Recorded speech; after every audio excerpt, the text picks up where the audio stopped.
Donc, un bonjour à tous ceux qui commencent à se connecter avec nous. Alors, mon nom, c'est Guillaume Forget. Donc, je suis administrateur de Mentorat Québec depuis 3 ans maintenant.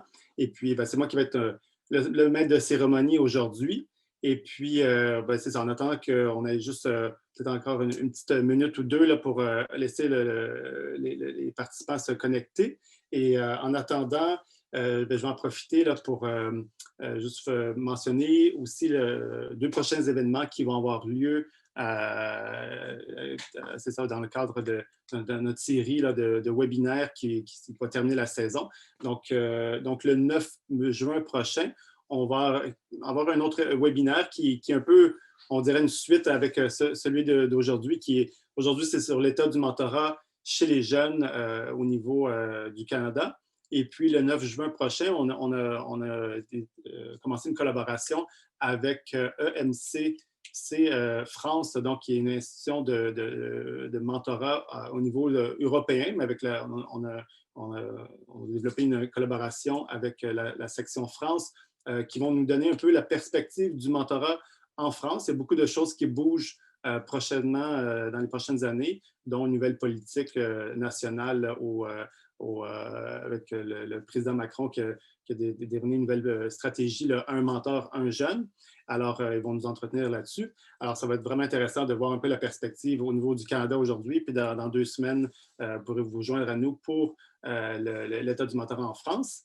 Et également, nous avons notre Assemblée générale de Mentorat Québec qui va avoir lieu là, le 14 juin. Et donc, vous êtes, excusez-moi, le 15 juin, je m'excuse. Donc, le mardi 15 juin, de midi à 1h30, donc pour tous les membres. Donc, je sais qu'on a beaucoup de membres qui vont être présents aujourd'hui. Donc, vous êtes invités là, à venir assister à notre Assemblée générale. On a eu beaucoup d'activités malgré la pandémie cette année. Alors, voilà. Alors, ça a beaucoup de choses à présenter. On a beaucoup de projets qui s'en viennent encore l'année prochaine. Donc voilà, alors bonjour à tous ceux qui viennent encore de se joindre à nous. Alors vous êtes bien au webinaire sur l'état du mentorat chez les jeunes au niveau canadien.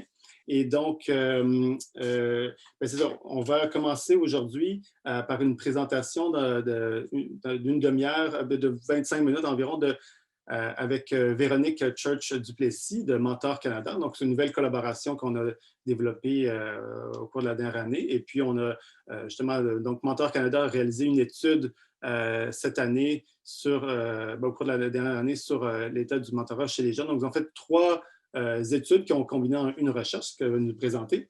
Donc, on va avoir une première partie vraiment présentation. Et ensuite, on a invité un de nos partenaires aussi, des grands frères, grandes sœurs du Grand Montréal, donc le directeur exécutif Maxime Bergeron, qui va faire la partie animation, donc qui va relancer un peu Véronique sur les données qui ont été présentées, puis aussi la perspective du mentorat peut-être un peu plus centré au Québec. Et donc, ensuite, donc une première partie présentation, une partie échange entre Maxime et Véronique. Et à la toute fin, si vous avez des questions, on vous invite à les écrire dans le chat. Et donc, on va pouvoir les faire rebondir vers Maxime là, qui pourra, ou Véronique là, qui pourront répondre à vos questions. Et donc, ça laissera les 10-15 dernières minutes de la présentation.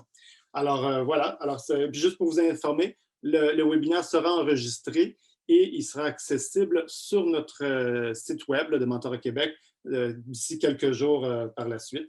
Et on vous enverra aussi un sondage sur l'activité d'aujourd'hui. Et on vous invite évidemment à y répondre pour nous aider à développer les prochaines activités, mais aussi vous aurez les liens des recherches dont vous présentez Véronique. Donc voilà, sans plus tarder, je vous présente Véronique Church-Duplessis, qui est la directrice recherche et évaluation chez Mentor Canada. Alors, Véronique, c'est à toi la parole. Merci beaucoup. Donc, vous pouvez voir que je suis à l'extérieur en ce moment. Il y a un petit problème à l'intérieur avec les tests d'alarme incendie dans mon immeuble aujourd'hui. Donc, c'est préférable d'être à l'extérieur. Comme ça, vous n'entendez pas le détecteur de fumée aux 2 minutes. Par contre, si vous avez des problèmes pour m'entendre, merci de me l'indiquer dans le chat ou ailleurs pour que je puisse essayer d'ajuster en cours de route. Donc, tout ça pour dire tout d'abord un grand merci à Mentorat Québec. Nous avons fait cette recherche-là au cours de la dernière année et demie et puis on a enfin des résultats super intéressants à partager et puis c'est vraiment une belle occasion pour nous de former cette collaboration-là avec Mentorat Québec pour pouvoir vous présenter les résultats à l'échelle du Canada tout en soulignant aussi quelques résultats particuliers pour le Québec. Donc, pour ceux qui ne connaissent pas Mentor Canada, c'est une coalition qui regroupe plusieurs agences qui offrent des programmes de mentorat pour les jeunes à travers le pays. Ça a été lancé en 2019 par Grande Frère et Grande Sœur du Canada, l'Alberta Mentoring Partnership et l'Ontario Mentoring Coalition. Mais comme vous voyez, on travaille aujourd'hui avec Mentorat Québec et le but, c'est vraiment de travailler avec tous les acteurs du secteur du mentorat, particulièrement du mentorat jeunesse. Et notre but, c'est vraiment de renforcer les capacités du secteur et de permettre à tous les jeunes de réaliser leur potentiel et d'avoir accès à des relations de mentorat de qualité. Donc, comme Guillaume le mentionnait, on a réalisé 3 études au cours de la dernière année et demie. Une étude auprès des jeunes adultes pour examiner leurs expériences d'accès ou non aux mentors quand ils grandissaient, donc pendant leur enfance et leur adolescence. Une deuxième étude qui s'est portée plus sur les programmes et les services de mentorat à travers le pays, comprendre c'est quoi leur portée, c'est quoi leur structure, leurs forces, leurs défis, quels jeunes ils servent et tout. Et puis la dernière étude qui était un peu plus large, en fait, qui demandait aux adultes à travers le Canada quelles étaient leurs opinions par rapport au mentorat, la place que le mentorat doit avoir dans la société canadienne et aussi leurs expériences pour ceux qui ont une expérience en tant que mentor. Qu'est-ce qu'ils retiennent à ces expériences-là? Quelles sont leurs motivations? Quels sont les bienfaits qu'ils en ont retirés? Donc, comme vous pouvez le voir, c'est une grande entreprise et il y a beaucoup d'informations. Alors aujourd'hui, je n'ai pas nécessairement le temps de vous parler de toutes ces études. On va parler de l'étude plus qui concerne les jeunes et celle qui concerne les adultes. Donc, quelques conclusions principales, quelques résultats intéressants de ces 2 études-là. Si vous voulez en apprendre davantage sur ces 2 études-là, et de même que sur l'étude des programmes, ma collègue Jessica va mettre dans le chat bientôt le lien vers les résumés de ces études. Et puis, d'ici la fin de la semaine, on aura les rapports complets qui seront disponibles sur notre site Web aussi. Donc, sans plus tarder, les résultats de l'expérience des jeunes. On a mesuré, en gros, combien de jeunes avaient accès à une personne qu'ils considéraient comme un mentor lorsqu'ils grandissaient. Donc, on a parlé de mentorat entre les âges d'environ 6 ans à 18 ans. Et on a demandé à tout le monde de nous dire, est-ce que tu te souviens d'une personne que tu considères un mentor qui a été présente dans ta vie à un moment entre ces âges? Donc, en gros, c'est 56 % des répondants au sondage à travers le Canada qui ont dit, oui, j'ai eu un sondage avait quand même un très grand échantillon. On avait, en gros, plus de 2800 jeunes qui ont participé à notre sondage. Donc, 56 % ont eu un mentor en grandissant, 44 % ne se rappellent pas d'avoir eu un mentor. Parmi les jeunes qui ont été mentorés, donc les 56 % là, qui ont eu un mentor, il y en a environ le tiers qui ont eu un mentor dans le cadre d'un programme de mentorat formel. Donc, Donc, on parle d'environ 16 % de tout l'échantillon des jeunes qui auraient eu un mentor formel, qui auraient participé à un programme de mentorat lorsqu'ils grandissaient. Donc, on parle de la fin des années 90 jusqu'à il y a quelques mois, en gros. Au Québec, les pourcentages sont semblables. On parle de 53 % des jeunes qui ont dit des jeunes québécois qui ont dit qu'il y avait un mentor en grandissant, puis 30 % qui disent que 30 % des jeunes qui ont été mentorés qui disent qu'ils ont participé à un programme de mentorat formel. Et puis, on s'est rendu compte que certains groupes démographiques avaient des plus grandes ou plus petites probabilités d'avoir un mentor en grandissant. Donc, les jeunes autochtones avaient plus de chances d'avoir un mentor que les jeunes non autochtones. Les jeunes qui ont un handicap fonctionnel, de même que les jeunes qui ont connu au moins un facteur de risque en grandissant, qui ont de plus grandes chances d'avoir eu un mentor comparativement aux jeunes qui n'ont pas ces expériences-là. Les jeunes qui ont moins de chances d'avoir eu un mentor en grandissant, on parle de jeunes qui ont une identité de genre non binaire. Donc, ces jeunes-là étaient 50% moins de chances d'avoir accès à un mentor lorsqu'ils grandissaient. Et puis, on s'est aussi posé la question qui participe au programme de mentorat formel. Donc, le sous-groupe de jeunes qui ont eu un mentor, on a posé des questions pour savoir qui avait plus de chances de participer à un programme de mentorat. Et encore là, on s'est rendu compte que certaines identités démographiques, certaines caractéristiques démographiques avaient un impact, une incidence sur les chances et les probabilités des jeunes de participer à un programme formel. Donc ici, on parle des jeunes autochtones, des jeunes transgenres, les jeunes racisés, les jeunes hommes et les jeunes qui ont connu au moins un facteur de risque en grandissant, qui avaient plus de chances de participer à un programme de mentorat. Une des questions de recherche principales aussi qu'on s'est posées, c'est qui a rapporté des besoins non comblés, des besoins non satisfaits lorsqu'il est question d'avoir accès à un mentorat, d'avoir accès au mentorat ou d'avoir accès à un mentor. Et puis, ce qu'on s'est rendu compte, c'est que les jeunes, même ceux qui ont eu au moins un mentor, nous ont indiqué en grande proportion qu'ils auraient aimé avoir plus de mentors. Et puis, on parle en gros, parmi tous les répondants, c'est 54% des répondants qui ont dit qu'ils se souvenaient d'au moins un moment où ils auraient aimé avoir un mentor et qu'il n'y en avait pas. Pour les jeunes qui ont eu au moins un mentor, c'est une proportion encore plus grande. Donc, c'est 62% des jeunes qui ont dit « j'aurais aimé avoir plus de mentors » ou « il y avait un moment dans ma vie où je n'avais pas de relation de mentorat et j'aurais aimé en avoir une ». Et puis, en gros, ça n'indique pas nécessairement que les mentors que les jeunes ont eus n'ont pas été en mesure de combler leurs besoins, mais plutôt que les jeunes valorisent ces relations de mentorat-là et en veulent plus dans leur vie. Au Québec, c'est une proportion un peu plus petite de répondants qui ont dit qu'ils avaient des besoins non comblés en termes d'accès au mentorat. On parle de 45% comparativement à 54%. Et puis, on a aussi souligné que certaines caractéristiques démographiques encore là avaient une association avec des probabilités plus élevées de rapporter des besoins non comblés, particulièrement chez les jeunes LGBTQ2S+, les jeunes ayant un handicap fonctionnel, de même que les jeunes qui ont connu au moins un facteur de risque en grandissant. On a posé aussi une question parmi les jeunes qui avaient des besoins non satisfaits, à savoir quels étaient les obstacles ou les barrières qu'ils avaient rencontrés lors de leur adolescence. Qu'est-ce qui les empêchait, en fait, d'avoir accès à un mentor? Et on s'est rendu compte, en gros, que la barrière la plus importante, c'est que ces jeunes-là ne savaient pas comment trouver un mentor. Donc, 55% des jeunes qui ont fait face à des obstacles ne savaient pas comment trouver des mentors. Il y a aussi la question de la sensibilisation. Donc, plusieurs jeunes, à l'époque, ne savaient pas c'était quoi le mentorat, ne savaient pas c'est quoi l'importance d'avoir un mentor. Et puis, la troisième barrière la plus importante, c'est que les jeunes nous disaient qu'ils n'étaient pas au courant ou de programmes de mentorat qui étaient disponibles pour eux.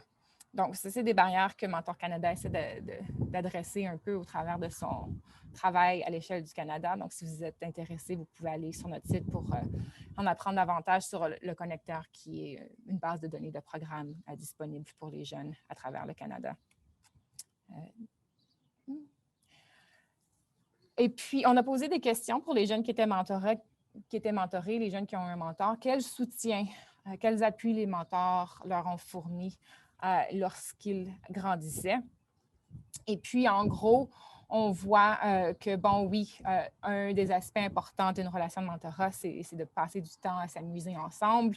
Et on voit ça de façon assez prépondérante pour les répondants. Mais les mentors offrent toute une panoplie d'autres soutiens, y compris aider les jeunes à gérer leurs relations interpersonnelles, y compris les relations avec la famille ou avec les amis.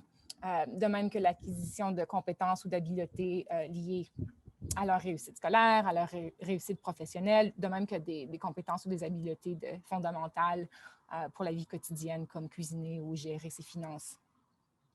Et puis, particulièrement dans le cas des mentors formels, donc les mentors qui opèrent dans le cadre de programmes de mentorat, ces mentors-là font le pont entre les jeunes et leur communauté, les jeunes et d'autres services ou d'autres soutiens qui sont disponibles pour les aider. Donc, il y a tout cet aspect de faire le pont, faire des connexions pour aider les jeunes et les soutenir. Donc, j'essaie de voir le chat au cas où il y a quelque chose d'important qui se passe. Jessica qui met le lien vers le connecteur. Super. Donc, finalement, à la toute fin, la dernière partie de notre étude auprès des jeunes, on leur a posé plein de questions par rapport à leur vie actuelle pour savoir s'il y avait une association entre le fait d'avoir eu un mentor quand on grandissait et un certain nombre de résultats liés à la santé mentale, à la réussite scolaire, à la réussite professionnelle et autres. Et on s'est rendu compte que les jeunes qui avaient eu un mentor en général, donc les jeunes qui ont eu un mentor formel, informel, peu importe la forme de mentor qu'ils ont eu, avaient plus de chances de rapporter une bonne santé mentale, un bon sentiment d'appartenance à leur collectivité. Ils avaient plus de chances d'avoir terminé leur secondaire, d'avoir aussi entrepris d'autres études après le secondaire. Et ils avaient plus de chances d'avoir une occupation, soit être aux études ou avoir un emploi. Pour ce qui est des jeunes qui ont eu un mentor formel, plusieurs de ces résultats-là sont aussi présents pour eux, notamment la santé mentale, le sentiment d'appartenance et la chance d'avoir une occupation.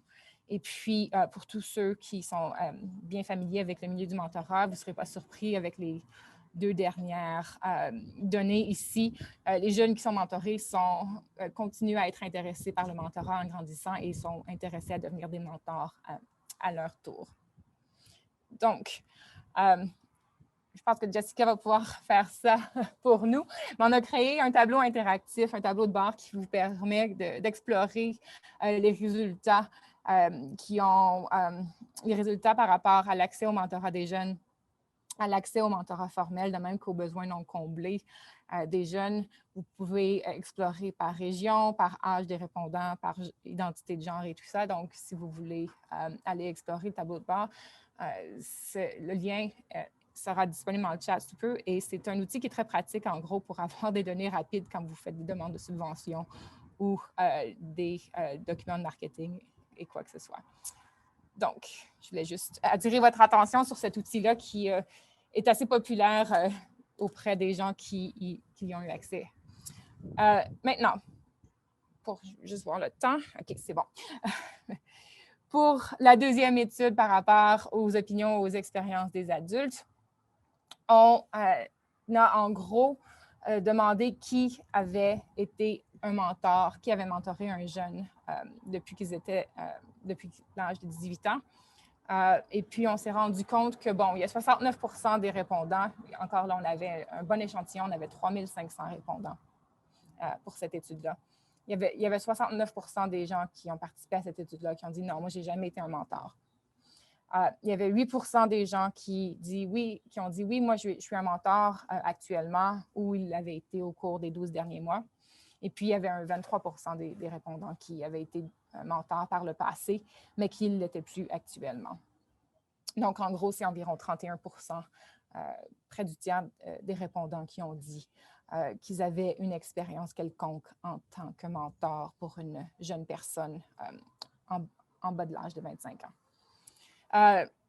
Et puis, quand on regarde le type d'expérience de mentorat, la plupart des mentors sont des mentors informels, donc c'est des relations qui se développent de façon naturelle avec des jeunes qui sont dans leur entourage.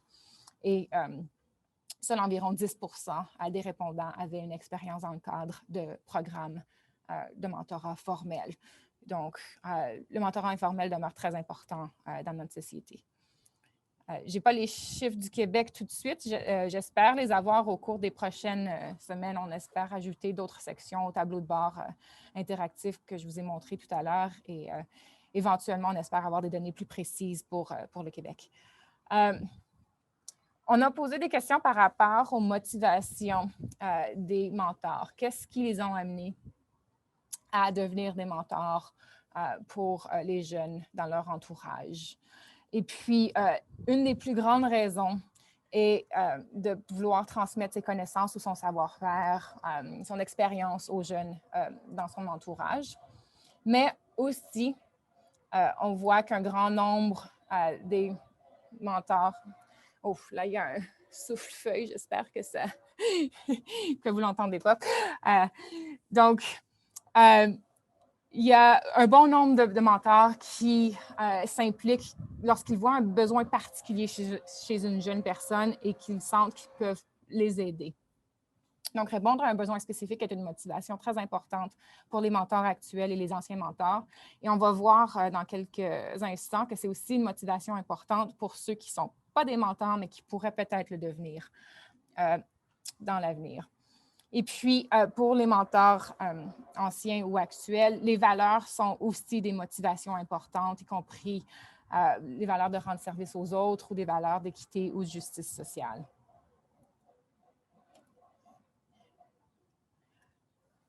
On a demandé aux adultes qui n'avaient jamais été des mentors quels étaient les obstacles qui les avaient empêchés de le faire. Bon, ce n'est pas surprenant que le temps est l'obstacle le plus important pour ces gens-là. Mais on a aussi découvert le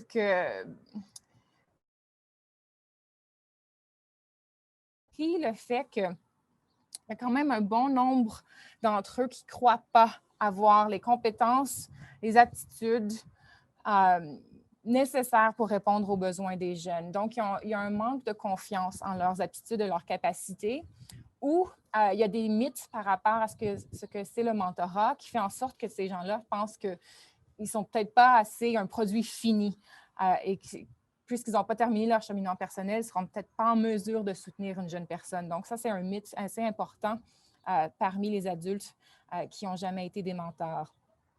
Et il y a aussi un certain manque de sensibilisation, donc le fait de ne pas être au courant des besoins en mentorat pour les jeunes, de ne pas être au courant des programmes qui sont disponibles ou offerts dans leur collectivité. Donc, il y a une espèce de... Il y a aussi une possibilité ici de sensibiliser le public davantage aux besoins, bénéfices et du mentorat. On a demandé aux gens qui n'étaient pas actuellement des mentors, donc les anciens mentors et ceux qui n'ont jamais été des mentors, si c'était possible qu'ils deviennent des mentors au cours des 5 prochaines années. Donc, 23%, vous voyez ici l'échelle à droite, là, c'est une échelle de 10 points, à savoir si c'était probable ou pas du tout probable qu'ils deviennent des mentors au cours des 5 prochaines années. Et en gros, c'est environ 23% des répondants là, qui ont choisi 6 ou plus sur l'échelle de 10 points. Donc, des mentors au cours des 5 prochaines années. Ce qui est intéressant ici, c'est que si on compare le pourcentage de ceux qui n'ont jamais mentoré versus les anciens mentors, on se rend compte que c'est seulement 19% des gens qui n'ont aucune expérience en mentorat qui ont dit qu'ils étaient susceptibles de devenir des mentors au cours des prochaines années, comparativement à plus du tiers des anciens mentors qui disent qu'ils pourraient devenir des mentors à nouveau à l'avenir. Donc, j'arrive vers la fin. Et ça, c'est une question qui risque d'intéresser beaucoup les gens aujourd'hui. Comment est-ce qu'on peut convaincre les non-mentors de s'impliquer? Donc, les motivations, les raisons majeures qui pourraient convaincre les non-mentors de s'impliquer sont un peu différentes de celles des mentors actuels. Donc, on a posé la même question, en fin de compte, aux mentors actuels comparativement aux non-mentors. On a juste mis ça de façon hypothétique pour les non-mentors, à savoir quelles serait leur motivation.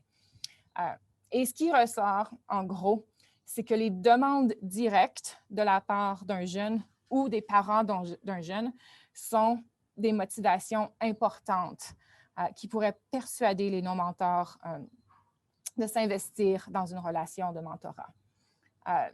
Une autre motivation importante, ce serait aussi de répondre à un besoin particulier.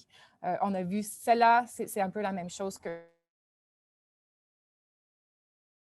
cette idée de répondre à un besoin particulier, de sentir qu'on peut aider un jeune, c'est une bonne raison pour les mentors, y compris les non-mentors, de s'impliquer. Ce qu'on se rencontre parmi les non-mentors, c'est que les valeurs sont beaucoup moins importantes pour ce groupe-là que pour les mentors actuels ou les anciens mentors. En fin de compte, c'est moins du quart des non-mentors qui disent qu'ils pourraient être persuadés de s'impliquer à cause de leurs valeurs, comparativement à un pourcentage beaucoup plus élevé pour les mentors actuels et les anciens mentors. Donc, lorsqu'il s'agit de possiblement recruter de nouveaux mentors, les messages par rapport aux valeurs risquent d'être moins persuasifs que des demandes ciblées ou la mise en lumière de besoins spécifiques. Donc, voilà, c'est beaucoup d'informations sur un coup. Ma collègue Jessica a partagé le lien vers les 3 résumés de recherche qui sont disponibles dès maintenant sur notre site Web. Et puis, comme je l'ai mentionné, là, c'est un aperçu très, très bref d'un projet de recherche gigantesque. Et puis, les rapports complets seront disponibles sur notre site Web d'ici la fin de la semaine. Donc, à suivre. Donc, c'est des grosses études. On n'a pas fini d'analyser même les données qu'on a recueillies au cours de nos études.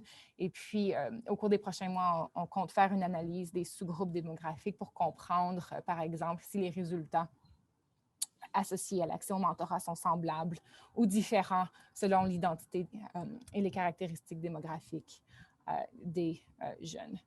Donc, je vais mettre mon courriel dans le chat par la suite et puis je pense qu'on peut ouvrir aux questions. Merci, Véronique. Très intéressant, merci beaucoup. Puis effectivement, il y a pas mal de chiffres, mais je me demandais, si je reviens un peu sur les impacts, il y avait, tantôt, tu montrais qu'il y avait une liste un peu d'impacts, un peu de ce dont les mentors et les mentorés parlaient.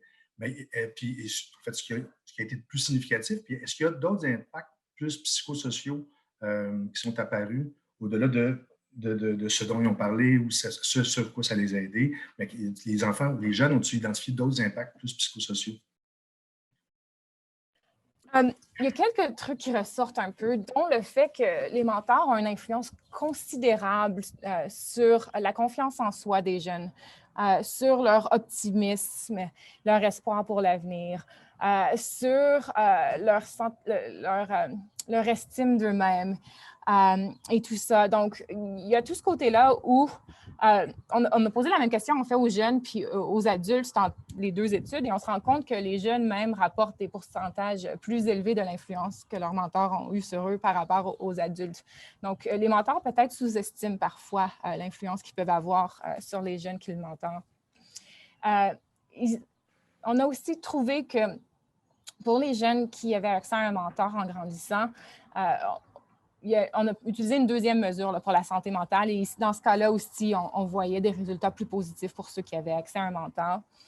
Et du côté du capital social, donc le fait d'avoir des relations sur lesquelles on peut compter pour nous aider dans des situations difficiles, les jeunes qui ont eu un mentor en grandissant avaient un capital social plus développé que ceux qui n'avaient pas de mentor. Et puis, on a vu aussi toutes sortes de soutiens que les mentors ont apporté aux jeunes lors de périodes de transition, à s'adapter à une nouvelle communauté, à une nouvelle école, à s'adapter au monde du travail, tout ça. Okay. Super, merci.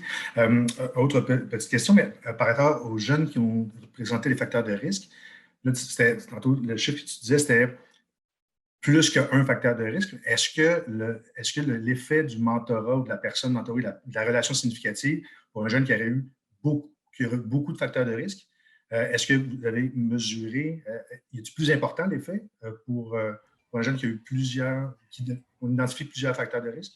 Donc, ça fait partie de l'étape suivante de notre recherche que j'ai mentionnée. Non, mais c'est une excellente question parce qu'on se pose exactement cette même question-là, mais on n'a pas pu réaliser l'analyse tout de suite. Donc, parmi les études des groupes démographiques que j'ai mentionnés, on va faire une analyse plus poussée de l'expérience des jeunes qui ont 2 facteurs de risque ou plus.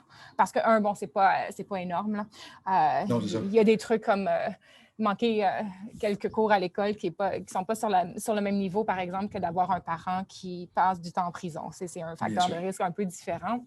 Donc, oui, on va faire une analyse plus poussée pour savoir si l'expérience est similaire ou différente pour les jeunes qui ont plusieurs facteurs de risque. C'est une excellente question. J'aurais aimé avoir la réponse, mais pas tout de suite. Ça va venir. Bien, merci, effectivement. Puis, j'imagine que ces données-là, pour les jeunes qui n'ont pas de facteurs de risque, on va avoir des données plus précises aussi dans les suites. Je pense qu'il y a une des questions de Frédéric dans le chat en ce moment. Oui, c'est ça. Quand on fait des analyses statistiques, on compare un groupe contre un autre. Okay. Et puis, c'est ceux qui ont un facteur de risque versus ceux qui n'ont pas de facteur de risque. Et puis, pour les jeunes qui ont 2 facteurs ou plus, on va pouvoir comparer effectivement leur expérience par rapport à ceux qui n'en ont pas. Et dernière question, pour ma part, on pourra tomber dans le chat pour laisser la place aux autres. Dans comment convaincre les mentors c'était une des réalités, je pense, dans le recrutement de mentors pour la plupart des personnes qui sont au webinaire aujourd'hui, et particulièrement pour Grand Frère et Grande Sœur, c'est de recruter des hommes. Les femmes, généralement, ça prend à peu près 20 minutes entre le moment où ils arrivent sur notre site et ils remplissent le formulaire. Les hommes, ça prend à peu près 1 an avant qu'ils décident de passer à l'acte, de devenir bénévoles. Et y a-t-il d'autres façons qui ressortaient dans l'étude qui pourraient nous permettre d'attirer justement un peu plus les hommes dans ce bénévolat? Donc, dans le rapport complet, j'ai une section, le dernier tableau. Ah, mais en fait, je pense que je l'avais dans mon PowerPoint. Je vais aller voir si je peux aller le chercher. Parce que c'est quand même une bonne question. Puis, on a entendu ça aussi lors de notre sondage auprès des organismes qui offrent des programmes de mentorat. Bon, je vais essayer de partager l'écran à nouveau. Comme ça va être plus facile pour les gens de suivre parce que, bon, c'est quand même beaucoup de statistiques et tout, là. Et puis, bon, les motivations pour ce qui pourrait convaincre les hommes de s'impliquer sont semblables à celles des femmes, mais dans des proportions un peu plus limitées. Par exemple, on voit, si un jeune me demandait d'être son mentor, il y a près de 60% des femmes qui diraient oui, comparativement à 42% pour les hommes. Même chose pour le besoin particulier, une plus grande proportion de femmes qui accepteraient de devenir un mentor. Ce qui devient similaire et qui pourrait peut-être être intéressant, c'est l'idée de transmettre ses connaissances, son savoir-faire, son expérience, ses compétences. Ça, ici, le pourcentage est vraiment beaucoup plus proche entre les hommes et les femmes. Donc, il y a possiblement quelque chose à creuser ici par rapport à combien d'emphase en place sur le rôle de la place, la transmission des connaissances et de l'expérience dans une relation de mentorat et comment on définit ce que c'est que des connaissances ou de l'expérience. Parce que, bon, c'est peut-être pas nécessairement juste lié à des connaissances par rapport à un métier ou à la réussite scolaire ou quoi que ce soit, mais plus une expérience de vie, par exemple, qui pourrait être intéressante. Il y a un des hommes qui a participé à nos entretiens dans le cadre de cette étude-là qui parlait du fait que pour lui, ce qui était motivant, puis sa raison pour laquelle il était devenu un mentor, c'est qu'il avait entrepris un processus de guérison personnelle où il avait compris qu'il avait des attitudes pas très saines plus jeune et qui s'en étaient remis. Et puis, il voyait que c'était un peu son devoir de partager son cheminement puis son expérience avec les jeunes hommes de son milieu pour pas que ces jeunes hommes-là répètent les mêmes erreurs et qu'ils développent une relation un peu plus saine avec eux-mêmes et avec les autres. Donc, on ne peut pas espérer aujourd'hui avoir un 95% de motivation. Si vous dites ça aux hommes, ils vont tous devenir bénévoles, on ne peut pas espérer. J'aurais aimé avoir la réponse magique. Je pense que c'est une question que le milieu du mentorat se pose depuis plusieurs années. Malheureusement, ce qui est intéressant, c'est que du côté du mentorat formel, informel, la proportion de femmes qui disent qu'ils sont intéressées à devenir des mentors, en fait, il y a statistiquement, il y a plus d'hommes que de femmes qui disent que oui, ils considéreraient devenir des mentors au cours des 5 prochaines années. Par contre, quand on arrive au niveau du mentorat formel, pour le programme, là, c'est une plus grande proportion de femmes qui disent qu'elles considéreraient participer à un programme de mentorat formel. Donc, il est très possible, même chose pour ceux qui se disent qu'ils ont fait du mentorat actuellement ou par le passé, la proportion entre les hommes et les femmes est semblable. Il n'y a pas une immense différence. Donc, c'est savoir, je pense, où sont les hommes qui font du mentorat et peut-être aller les chercher dans ces endroits-là pour les convaincre de passer de mentor informel à mentor formel, peut-être. Oui, tout à fait, c'est une belle piste. C'est quoi la tranche d'âge des jeunes qui ont participé à l'enquête déjà? Pour la première étude dont j'ai parlé, on a parlé à 2800 jeunes entre l'âge de 18 et 30 ans qui réfléchissaient à leur expérience en grandissant, donc de 6 à 18 ans. OK.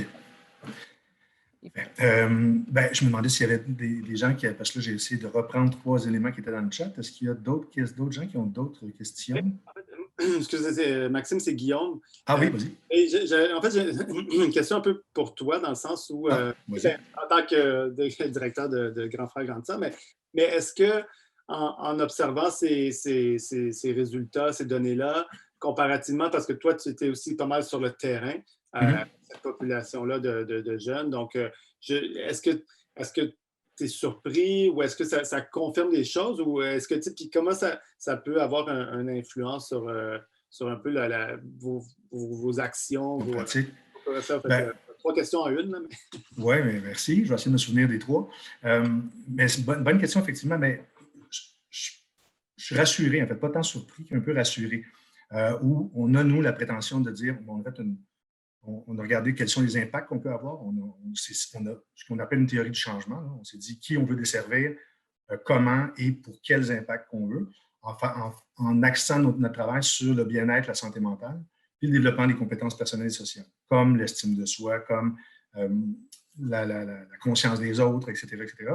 Puis on constate, puis là, au niveau de la santé mentale, quand on voit presque 3 fois les jeunes qui ont été mentorés vont s'auto-déclarer, qui ont une meilleure santé mentale, ben moi, je trouve que ça vient pas mal confirmer ce qu'on fait là. Ensuite, comment, est-ce que c'est à long terme? Est-ce que c'est juste, est-ce qu'on peut l'isoler vraiment? Je pense qu'il y a des choses que nous, on va essayer de creuser dans les façons qu'on va faire mesurer nos impacts au quotidien, pas au quotidien, mais de façon épisodique avec les jeunes. Parce qu'on veut regarder au départ quelles sont tes perceptions par rapport à ta santé mentale, ton bien-être, etc., ta mobilisation à l'école. On va faire l'exercice 6 mois après, 1 an après, 5 ans après, peut-être même quelques années après que la relation mentorale, du moins que grand frère, grande sœur n'est plus là. Parce que la relation mentorale demeure. La relation, souvent, ce qu'on constate, c'est que ça reste très longtemps. Et donc, on va essayer de mesurer ces impacts-là pour poursuivre un peu la réflexion sur OK, mais comment donc maximiser les impacts, puis qu'est-ce qu'on a besoin de donner comme formation aux mentors pour augmenter, maximiser, je veux leur dire, pour augmenter encore ces impacts-là. C'est un des problèmes de la recherche sur le mentorat, cette idée que même les résultats que j'ai présentés, c'est une corrélation et pas un lien causal parce qu'on ne peut pas isoler les jeunes et les retirer de leur milieu pour voir c'est quoi l'influence unique d'une relation de mentorat. Donc, c'est parfois difficile de mesurer l'impact, justement, d'une relation de mentorat chez les jeunes. Oui, tout à fait. C'est vraiment un défi de pouvoir avoir des outils de mesure fiables sur le développement des compétences personnelles et sociales. Il y a un outil qui s'appelle le DESA qui a été développé, surtout dans le milieu scolaire. Puis nous, on essaie de l'appliquer pour pouvoir voir justement tes compétences personnelles et sociales, comment elles se développent. Puis tu as raison, Yannick, on ne peut pas l'isoler. On ne peut pas dire, on ne va jamais avoir la prétention de dire, tout va bien dans ta vie parce que tu as eu un mentor. C'est un peu difficile. Il y avait cette question-là dans le chat. Vous avez répondu un peu à ta question, Guillaume? Oui. Non, c'est bon. Donc, c'était un peu pour confirmer. Puis je pense que on pourrait aller avec les autres questions des gens, mais peut-être par la suite, Véronique aussi, est-ce que la même chose, mais est-ce que c'est des données qui ont été surpris de votre côté? Est-ce que ça confirmait quand même des hypothèses? Puis peut-être plus globalement aussi, la question que j'aurais, ce serait de est-ce que pour toi, ça indique que l'état du mentorat est sain, là, si on peut, je ne sais pas si on le formule de la bonne façon, mais est-ce que c'est quand même des bonnes nouvelles ou bon, il y avait beaucoup d'éléments quand même positifs, mais est-ce qu'il y a, pour arriver à aller plus loin, je sens qu'il y a quand même des obstacles qui sont quand même importants à y arriver. Donc, comment comme aller réussir à augmenter ces niveaux-là, donc, parce qu'on sent qu'il y a un impact. Donc, mais ça va être des petites questions pour toi, Véronique, plus tard, mais je sais qu'il y a aussi quelques petites questions aussi dans le... Oui. Donc, comme toute étude, il y a des trucs qui ont confirmé ce qu'on pensait savoir déjà et il y a eu des découvertes qui ont été plus surprenantes. Ce qui a été encourageant, c'est que on a posé la même question d'accès au mentorat là, dans notre étude avec les adultes, puis là, c'était seulement que 22 % d'entre eux qui se rappelaient avoir eu un mentor en grandissant. Par contre, si on regardait juste la tranche d'âge de 18 à 30 ans pour les participants au dernier sondage avec tous les adultes, c'était une plus grande proportion. Donc, il semble y avoir une progression quand même, côté sensibilisation et accès au mentorat au Canada au cours des dernières années. Une de mes surprises, peut-être, ça a été le fait que les jeunes qui ont eu un mentor ont déclaré des besoins non comblés dans de plus grandes proportions que les jeunes qui n'avaient pas de mentor. Donc, ça m'a surprise un peu, mais ça m'a aussi rassurée parce que ça montre que, bon, ça c'est une hypothèse qu'il faudra confirmer, là, mais il y a des bonnes chances que les jeunes qui ont un mentor réalisent les bénéfices qu'ils peuvent retirer de ce genre de relations-là et ils ont un appétit pour plus de relations de mentorat qui peuvent apporter parfois des soutiens différents dans différents domaines de leur vie. Donc, ça, c'était une découverte intéressante, puis ça nous a amené à penser un peu à comment on défait l'écart en matière de mentorat. Et puis, ce n'est pas nécessairement de donner un mentor à chaque jeune, mais plutôt de penser au fait que les jeunes ont souvent besoin de plusieurs relations de soutien au cours de leur enfance et de leur adolescence et que ces relations-là devraient évoluer comme eux évoluent. J'ai vu une question dans le chat qui m'a été envoyée directement, donc je crois que vous ne l'avez pas vu, mais c'est comment on pourrait encourager les jeunes à devenir mentorés. Ça, c'est une question qu'on a explorée dans nos entretiens avec les jeunes. Et puis, plusieurs d'entre eux ont souligné qu'ils croyaient que le mentorat, c'était seulement pour les jeunes qui avaient des difficultés, qui éprouvaient des difficultés, ou les jeunes qui excellaient. Donc, ils ne pensaient pas que c'était pour les jeunes qui avaient une expérience dite, je vais prendre des gros guillemets ici, là, normale, et que donc, il y avait une espèce de méconnaissance ou un manque de sensibilisation par rapport au mentorat et les bénéfices qu'ils pourraient en retirer et que tous les jeunes pourraient en retirer. Ce qu'on a, les grands thèmes qu'on a entendus dans ces entretiens-là, c'est que l'école joue un rôle particulièrement important pour faciliter l'accès des jeunes au mentorat, et que c'est un contexte très propice pour que les jeunes deviennent plus intéressés ou plus ouverts à l'idée d'avoir un mentor. Et puis, une des suggestions qui est intéressante, c'était que ça serait cool d'avoir des programmes de mentorat universel où tous les jeunes ont un mentor. Donc, c'est une expérience qui est normalisée et qui est plus stigmatisée parce qu'il y avait quand même là, une idée qu'il y a un stigma associé avec le fait d'avoir un mentor. Ou, je perds le fil de mon idée, il y avait aussi les capacités des jeunes à aller chercher de l'aide qui étaient une barrière. Donc, pour eux qui ne voulaient pas admettre, par exemple, qu'ils pourraient bénéficier du soutien d'un mentor et qui pensaient que ça allait être un signe de faiblesse ou un signe qu'il y avait quelque chose qui n'allait pas avec eux. Donc, je vais arrêter ici parce que je vois qu'il y a d'autres questions puis je n'ai pas tout suivi. Ouais. En fait, tu sais, sur les mentorats formels, quand on parle de mentorat formel, c'est-tu en termes d'organisation ou de juste la fréquence, la durée d'un programme particulier ou c'est tout ça en même temps? Dans les définitions qu'on a fournies pour nos études, on a souligné le fait que le mentorat formel, c'était une relation de mentorat qui se développait dans le cadre d'un programme qui était offert par une organisation où un mentor et un mentoré étaient mis en contact, où il n'y avait probablement pas de contact auparavant. Donc, c'était souvent une nouvelle relation. Et que c'était souvent une relation sur la durée, sans nécessairement préciser une durée exacte, là, parce qu'il y a des programmes de mentorat formel plus courts, d'autres plus longs. Soulignant le fait que c'était une relation qui avait quand même des contacts assez fréquents. Donc, c'était assez... on a essayé d'avoir une définition assez large pour capturer les différences qui existent dans le cadre de programmes de mentorat. Mais c'est de trouver un terrain commun quand même. Donc, un programme formel mais est soutenu, en fait, aussi que la relation de mentoré, entre le mentor et le mentoré, est soutenue par une structure, un peu comme Grand Frères Grand Sœurs ont fait, voilà. Une structure organisationnelle dans le cadre d'un programme, puis il y a des suivis, etc. Ça, c'est les programmes formels. Voilà. OK. Oui, en fait, c'est ça. C'est Yvon qui indiquait. Ouais. Puis, en fait, un lien un peu. Donc, Yvon qui est aussi sur le conseil d'administration de Mentorat Québec. Puis, en fait, c'est un bon lien avec la prochaine activité qui est le webinaire le 9 juin avec l'organisation qui organise le mentorat en France. Et puis, justement, ils vont parler de cette politique-là que le président Macron a appelé là, un jeune mentor, puis qui pourrait être intéressant puis inspirant pour la suite ici au Québec, là, voir comment ça pourrait être des choses qui pourraient être développées. En tout cas, on vous invite à venir le 9 juin pour venir savoir un peu comment s'en inspirer. Mais j'avais, moi, une petite question aussi par rapport à vous. Vous deux aussi, dans le sens où, parce que Véronique, tu t'avais mentionné que l'étude a commencé à l'automne 2019, puis sur plus ou moins un an, donc il y avait une partie qui était sous la pandémie, là, si on peut dire, sous le chapeau de la pandémie. Oui. Mais c'est clair que, on a beaucoup parlé que le confinement, la pandémie a eu un impact, un effet sur les jeunes en particulier, là, surtout au niveau de leur développement, ceux qui sont à l'école, puis un peu au niveau de la socialisation.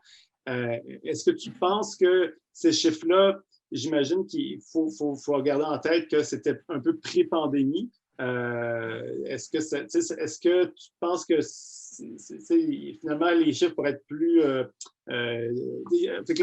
plutôt que l'enjeu va être encore plus important à cause qu'on n'est pas sorti du confinement, de la pandémie avant un petit bout. Voilà, c'est une question un peu large, mais comment l'interpréter en fonction de la situation actuelle? Donc, pour clarifier un peu la chronologie, le sondage qu'on a réalisé auprès des jeunes adultes qui nous parlaient de leur expérience en grandissant, celui-là, on l'a fait en janvier et mars 2020. Donc, juste avant la pandémie. Je ne sais pas si on aurait des résultats similaires aujourd'hui, particulièrement le côté santé mentale et tout ça. Peut-être que la santé mentale positive autodéclarée serait peut-être un peu différente post-pandémie.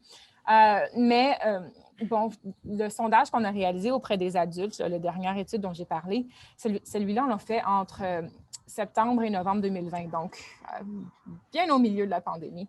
Et puis, on leur a demandé aux adultes quelle influence la pandémie avait eu sur leur relation de mentorat. Et puis, je ne me souviens plus de la proportion exacte, là, mais c'est plus que 30% des relations qui ont été impactées par la pandémie, soit que les mentors ont cessé leur activité de mentorat, soit qu'ils ont passé moins de temps à être un mentor ou encore ils ont changé les activités qu'ils faisaient avec leur mentoré.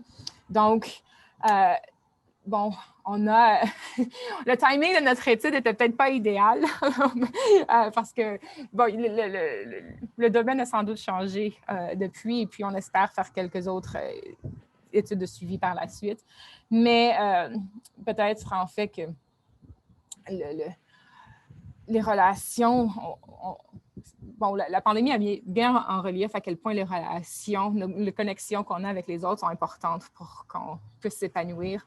Et puis, je pense que le mentorat est une stratégie qui pourrait être vraiment importante pour notre société post-pandémique, aider à reprendre un chemin un peu plus normal et aider les jeunes à bien s'intégrer à l'école, dans le marché du travail et à bien réussir dans leur vie en général.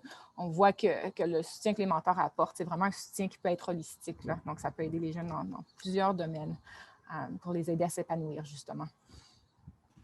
De ton côté, ça a été assez difficile. On le constate ici, la cohorte actuelle des jeunes qui ont moins de 18 ans, si on le mesurait avec la même étude que vous avez faite dans quelques années, je pense qu'effectivement, on constaterait des distinctions importantes au niveau de la santé mentale. Le niveau de détresse était plus élevé. Le niveau de détresse des mentors aussi était plus élevé. En fait, généralement, tout le monde, des familles, des mentors, des jeunes. Je pense qu'il y aurait nous, on le constate en tout cas qu'il ça a été vraiment plus difficile sur la relation comme telle. De ne pas se voir, ça a un impact pas mal fort. Je vois une question de Catherine par rapport aux différences entre le mentorat formel et le mentorat formel. Donc, il y a plus de détails dans l'étude, dans le rapport complet, mais on se rend compte que les mentors formels, souvent, apportent du soutien dans une proportion un peu plus grande aux jeunes qui le mentorent, possiblement parce qu'ils sont formés et qu'ils sont conscients du fait qu'ils ne répondent pas nécessairement aux besoins lorsqu'ils adviennent, mais plutôt qu'ils sont à l'écoute et proactifs dans leur relation avec les jeunes. Bon, c'est un échantillon un peu plus petit, donc on ne sait pas si c'est une différence qui est statistiquement significative, mais dans les tableaux où on compare, l'analyse qu'on a faite, on n'a pas fait informel versus formel, on a fait tout mentor, ce qui inclut mentor formel, informel, et le sous-groupe mentor formel. Parce que, bon, il y a quand même un nombre important de jeunes dans notre échantillon qui ont eu à la fois des mentors formels et des mentors informels. Donc, oui, on se rend compte que, bon, du côté relations interpersonnelles et s'amuser dans une relation là où on voit que, bon, tous les mentors font ça de façon assez consistante, mais lorsqu'il est question d'acquisition d'habileté et de faire le pont entre le jeune et les services ou le jeune et la communauté, les mentors formels ont tendance à faire ça dans la plus grande proportion.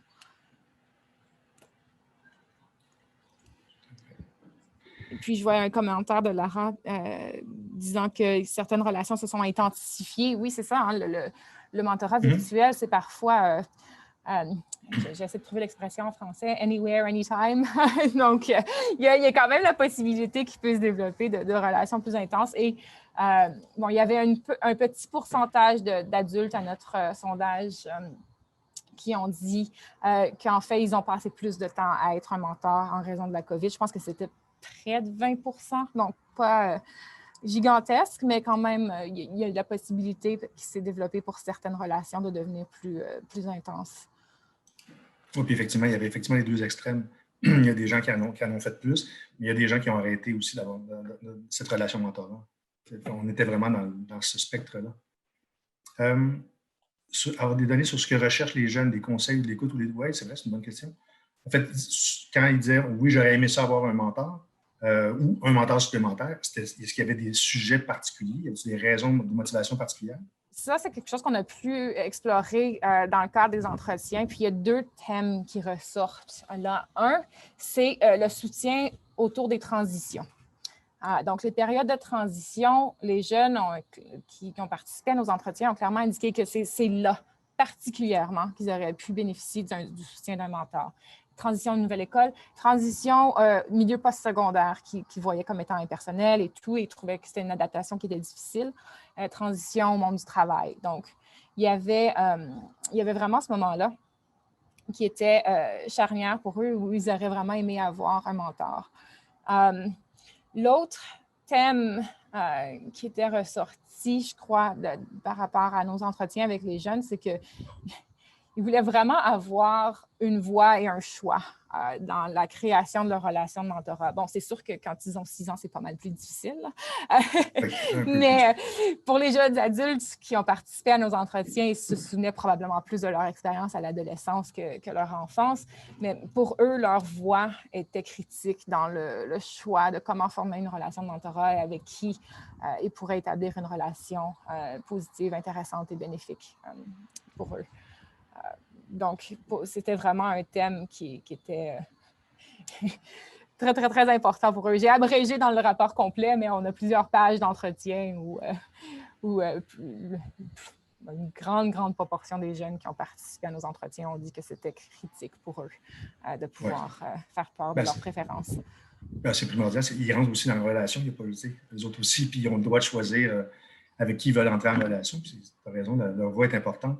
Est-ce qu'il y avait des informations sur les formations que les mentors...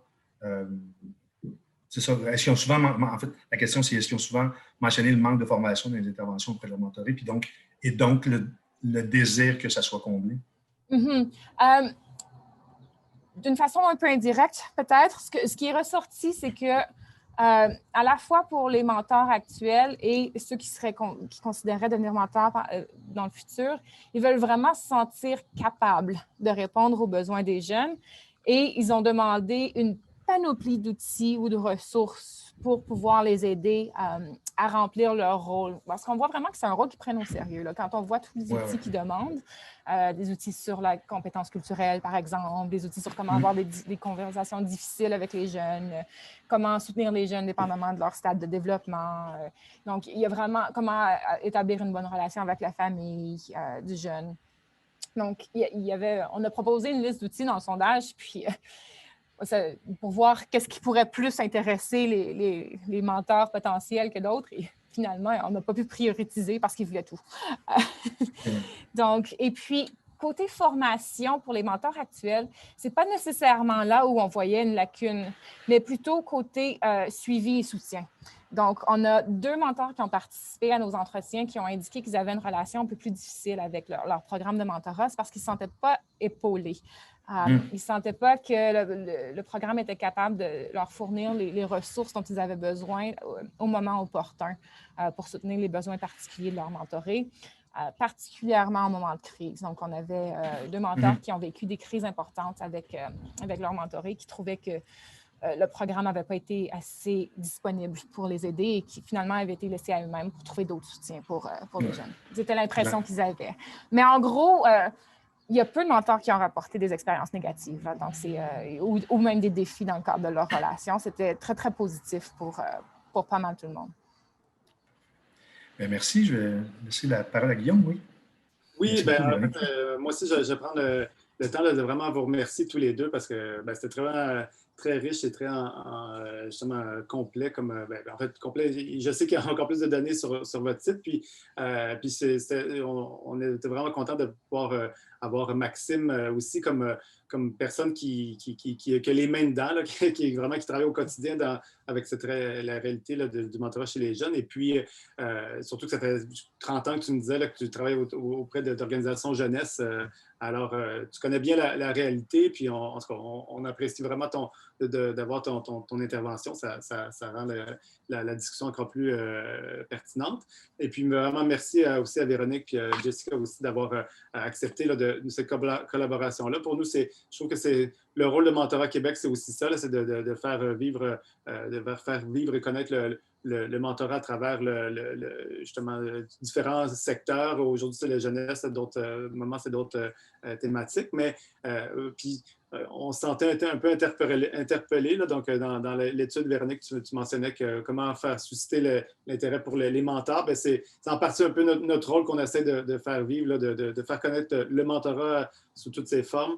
Et donc, on espère de pouvoir y contribuer. Puis, donc, j'en profite là, pour vous inviter justement à notre prochaine activité qui va être le 9 juin et qui va aborder la question avec nos partenaires en France. Donc, tout l'état du mentorat en France, mais aussi la nouvelle politique qu'on mentionnait un peu plus tôt avec les mentorats pour chez un jeune, un mentor. Et puis, comment ça pourrait être quelque chose qui pourrait être inspirant pour nos politiciens, nos organisations ici. Et aussi, la dernière chose, c'était notre Assemblée générale le 15 juin. Donc, ce n'est pas toujours les activités les plus stimulantes, mais cette année, on a quand même beaucoup de réalisations. Puis surtout qu'on a beaucoup de choses qui s'en viennent l'année prochaine. Donc, on vous réserve des petites surprises, mais ça bouge beaucoup chez Mentorat Québec. Alors, puis ça, c'est le type de collaboration qu'on a eu aujourd'hui. Là, ça nous montre que le mentorat est en pleine effervescence. Donc, nous, on veut faire grossir la vague encore plus. Et en dernier lieu, donc on va vous envoyer par la suite, là, dans la journée, là, un lien pour un sondage par rapport à l'activité d'aujourd'hui. Mais aussi, ce qui est important, c'est qu'on est en train de planifier notre saison d'activités pour conférences pour l'année prochaine. Donc, vraiment de nous suggérer des pistes, des sujets pour des thématiques par rapport à nos prochaines sujets de webinaires, de conférences, en espérant qu'on puisse revenir à un format en personne à l'automne, ce qu'on souhaite tous. Donc voilà. Alors, je vous remercie beaucoup à tout le monde pour votre participation, à nos intervenants, aux panélistes, et puis on vous souhaite une bonne fin d'après-midi, puis au plaisir de vous revoir le 9 juin. Merci, Guillaume. Merci de nous avoir invités. Merci, Maxime, pour les commentaires et questions. Merci. Bonne journée. Bonne journée. Merci, Marika, aussi, pour ton... Oui, merci, Marika, bien sûr. Pour nous aider à organiser tout ça. Ça me fait plaisir.